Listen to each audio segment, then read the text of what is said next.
இயேசுவை கொண்டு போகிறார்கள். அவரை பரியாசம் பண்ணின பின்பு அவருக்கு உடுத்தின மேல் அங்கியை கழற்றி அவருடைய வஸ்திரங்களை அவருக்கு உடுத்தி அவரை சிலுவையில் அறையும்படி கொண்டு போனார்கள். போர் சேவகர்கள் இயேசு கிறிஸ்துவை சிலுவையில் அறையும் இடத்திற்கு கொண்டு போகிறார்கள். இயேசு கிறிஸ்துவை தங்கள் இஷ்டம் போல பரியாசம் பண்ணி அவமானப்படுத்திய பின்பு அவருக்கு உடுத்தின சிவப்பான மேலங்கியை கழற்றுகிறார்கள்.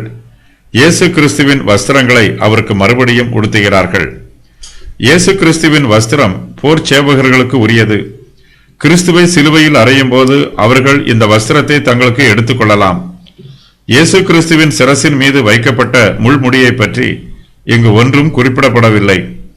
ஒருவேளை இயேசு கிறிஸ்துவை சிலுவையில் அறையும் போது அவரை முள்முடியோடு சிலுவையில் அறைந்திருக்கலாம்.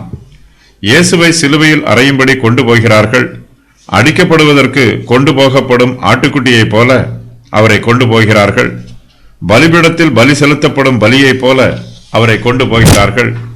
சிறிதும் தாமதம் செய்யாமல் போர் சேவகர்கள் இயேசுவை சிலுவையில் அறைவதற்கு வேகமாக கொண்டு போகிறார்கள்.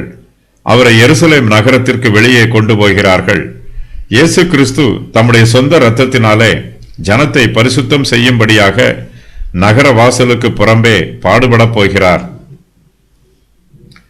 சிலுவை மரணம் மிகவும் கொடூரமானது, அவமானத்திற்கு உரியது. மிகப்பெரிய குற்றவாளிகளுக்கு மட்டுமே இந்த தண்டனை கொடுக்கப்பட்டது.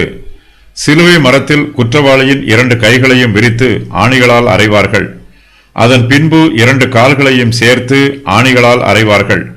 ஒரு பள்ளம் தோண்டி சிலுவை மரத்தை குற்றவாளியோடு தூக்கி அந்த பள்ளத்தாக்கில் நிறுத்துவார்கள். இவ்வாறு செய்யும் போது சிலுவையில் தொங்கும் நபருடைய எலும்பு முட்டுகளெல்லாம் கலந்து போகும்.